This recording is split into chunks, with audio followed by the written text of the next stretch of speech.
Good morning.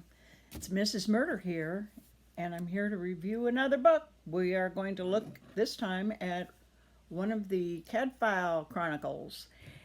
These medieval books, written in medieval times, they aren't medieval books, but written by Ellis, have very rich landscape.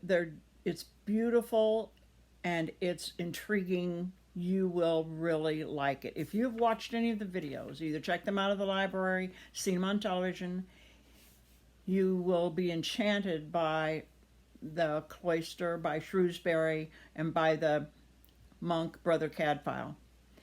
He, of course, has I don't know how much you know about Brother Cadfael, but he's the chief apothecary, has his own apothecary shop, and he's connected with the Abbey. He's solves any kinds of mysteries, all the mysteries that come up in Shrewsbury or in the surrounding area.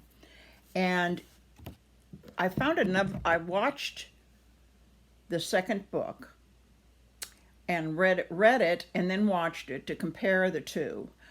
Sometime in the past, 10, 15 years ago, I had seen all of them, but I hadn't read all the books, and I'm going to read all the books. But anyway, I found out that they're, number one, some differences, which I'll just put out at front and then just talk about the Brother Cadfael book.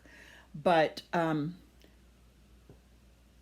are a lot of liberalities that are taken in the, well, one thing that happened was a horse stepped on a caltrop, and that he couldn't walk anymore and they said, well, who strew the caltrops along the path?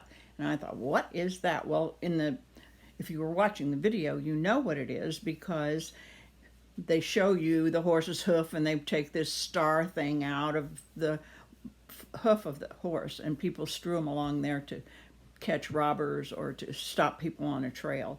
And this was a backwoods trail, so they were very surprised that there were caltrops there. So someone was obviously tracking someone and knew that it was going to be there. So in the video, you knew right away what it was because it was in the video.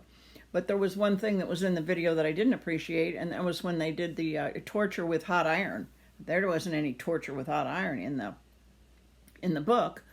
But in the book, when they had a duel, they explained all the rules of the duel, and they had to fight to the death. I mean, and it was quite a long battle, but in the video, it didn't work out that way. They didn't fight that long and all that kind of thing. But anyway, that's all right.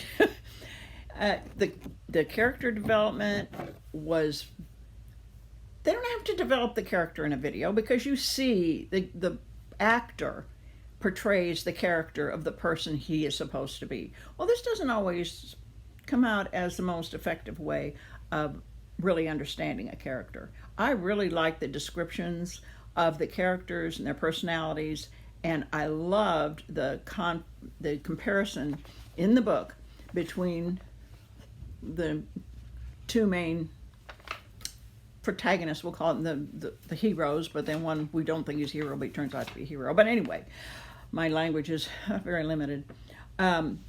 It's very interesting in the video, because if you watch the video, you get to hear lauds and the vespers, and you get to hear the chanting, and you get to see all the brothers singing, and I find that very calming and very nice. And the intro has the bells, and it's very religious feeling, and the way that an old 13th century the way that the monks lived and the way that they conducted themselves.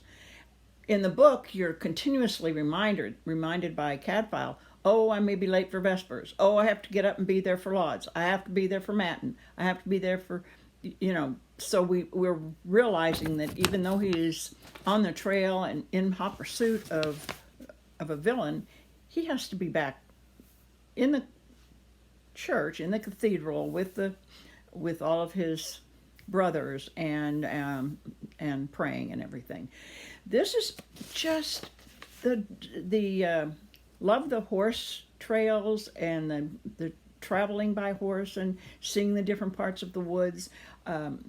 You just really get a feel of the richness of the territory and the land.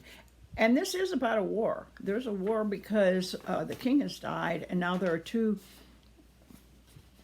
we have two people who are fighting to be the king. And Stuart, well, you'll have to read it to get all the political, and it doesn't get real political, but that is the backdrop. And of course they search the whole town of Shrewsbury, and they take whatever they want when they raid the villages, and it gives you a feel for how little people have, how much they can have taken away.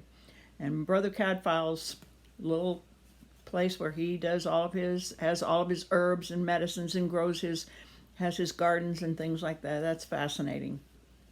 This is pretty much about where he's trying to hide a young lady, and who's being searched by both sides, and they're pretending he's a gentleman, so a boy, so they can't have him stay with the other boys in the monastery. It's just got all kinds of critique, all kinds of twists and turns, and you get to travel just like they did during that time. And I could go on forever describing how wonderful the book is and how wonderful even the videos are. I like them both because, like I said, I like the feeling of the way that it's portrayed, but I like the descriptions of the characters because you really get to understand what the conflicts are. Just pick it up, read it. Did I say the name? One Corpse Too Many, and that's how I knew I'd seen it before, because I remembered there are 95 corpses, but there are only supposed to be 94 that Brother Cadfael and his brothers have to bury. So he's going, wait a minute, there were supposed to only be 94, and he finds out that one was a murder that was being hidden amongst the other corpses so that no one would investigate the murder. It is intriguing, it's exciting, and it's fascinating. They aren't very long books. You just wish they just keep going on, but that's why I'm going to be reading more of them. Okay, I'll talk to you later, and thanks for tuning in.